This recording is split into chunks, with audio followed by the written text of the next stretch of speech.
सबका सुन लो आप, फिर आखिरी में एक जवाब दे देना। राम कुमार, चलो राम कुमार जी। माननीय अध्यक्ष जी, अभी मंत्री जी बोला था इसे कि कोटवार मन के जमीन है पूरा शासकीय होते, लेकिन वो तो कलेक्टर रह चुके हैं, अभी मंत्री है। कोटवार के जमीन दो प्रकार के होते, एक होते सेवा भूमि, एक होते माल गुजारी जमीन।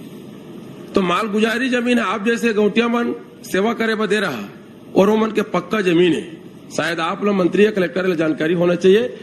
कोटवार तो ऐसा कमजोर व्यक्ति है, थानेदार जाते है, कोई मर गए फंसा के और निकाल, कलेक्टर चल दी और निकाल, हर चारों तरफ में कोटवार है, डंडा खाते, डांट खाते, और जमीन के पता नहीं काबत सब ओकर दुश्मन है। मोर आपसे निवेदन है, 4 पीढ़ी ले सेवा करत आवत है, कोटवार का जाके देखे दू बूथे चौ नहीं रहे, ओकर लिए भी हम लोग चिंता करना चाहिए। और सब से जुड़ मिलकर मैं कहना चाहता हूँ, कोटवार के जो माल गुजारी जमीन है ओला पक्का जमीन करके देवा, ओला छेड़खानी मत करा, वो मन इंसान है। आपके माध्यम से पूछना चाहता हूँ कि माल गुजारी जमीन के का आपके सोच है, आप ये बताओ आज। ठीक, चलिए अभी अध्यक्ष जी अभी पूछ लीजिए। अध्यक्ष आप बैठिए। अध्यक्ष यादव जी। माननीय अध्यक्ष महोदय, आपके माध्यम से चूंकि रजिस्ट्री के संबंध में माननीय चर्चा हो रही है, मैं माननीय मंत्री जी से निवेदन करना चाहता हूं, जहां भी ज्यादातर मैं अपने जिले में देखा हूं कि रजिस्ट्री जो शुल्क लिया जाता है वो तो राजस्व में जाता है, लेकिन हमारे यहाँ सारे रजिस्ट्रियों में अनिवार्य 3,000, 5,000, 10,000 का रेट बंधा हुआ है। अकूत भ्रष्टाचार होता है, हर बिना पैसे दिए कोई रजिस्ट्री नहीं होती। उसको रोकने के लिए क्या आप कोई सार्थक कदम उठाएंगे क्या? चलिए, मैं आपसे निवेदन जवाब दीजिए सबकी ओर से जी।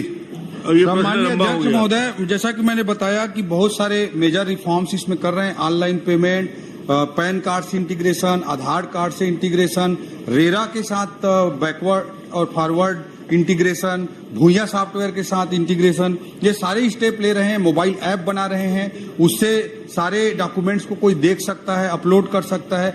इस स्तर तक हम ले जाने का बड़ा काम कर रहे हैं अध्यक्ष महोदय। सम्मानीय सदस्य राजेश जी ने अंबिकापुर का विषय उठाया कि वहां पे कम होने के कारण सेटअप की समस्या आती है।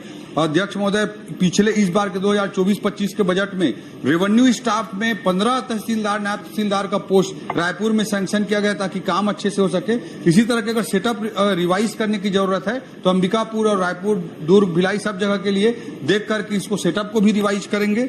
जो राम कुमार जी ने विषय उठाया है कोटवारी का, वो मूल रूप से राजस्व विभाग का विषय है और दशकों से जो व्यवस्था चली आ रही है उसी संदर्भ में मैंने कमेंट किया है कि शासकीय जमीन जो होती है वो सेवा भूमि होती है, लेकिन कोटवार के हितों का पर्याप्त संरक्षण किया जाएगा। मालगुजारी जमीन, जो मालगुजारी का अलग कैटेगरी है, शासकीय भूमि भी सेवा भूमि के रूप में दी जाती है। और सम्मानीय सदस्य धर्मजीत जी ने उठाया है कि वहां पर स्थानीय स्तर पर इश्यूज को एड्रेस किया जा सके, तो टेक्नोलॉजी के माध्यम से काफी कुछ इसका समाधान हो पाएगा। सब लोगों का इंटीग्रेशन रहेगा तो टुकड़े की जमीन नहीं बिक पाएगी, तत्काल भूया सॉफ्टवेयर से लिंक रहेगा तो नामांतरण वगैरह हो पाएगा। बट उन्होंने जो कहा है स्थानीय स्तर पर बैठक करने के लिए, उसके लिए हम निश्चित रूप से संबंधित कलेक्टरों को निर्देशित करेंगे और ये बैठक सुनिश्चित कराएंगे। और जो गजेन जी ने कहा है, तो अगर ये ट्रांसपेरेंसी लाके, टेक्नोलॉजी लाके चीजों को सुधारने का प्रयास किया जा रहा है, कहीं पर कोई विशेष शिकायत हो तो तत्काल हमें दें, हम उसकी तत्काल जांच कराएंगे। और रेवेन्यू के वृद्धि का जहां तक सवाल है अध्यक्ष महोदय, 697 करोड़ तक इस अवधि तक का पिछले साल का रेवेन्यू था, वो बढ़कर के 790 करोड़ हुआ है। चलिए, चरणदास मान जी।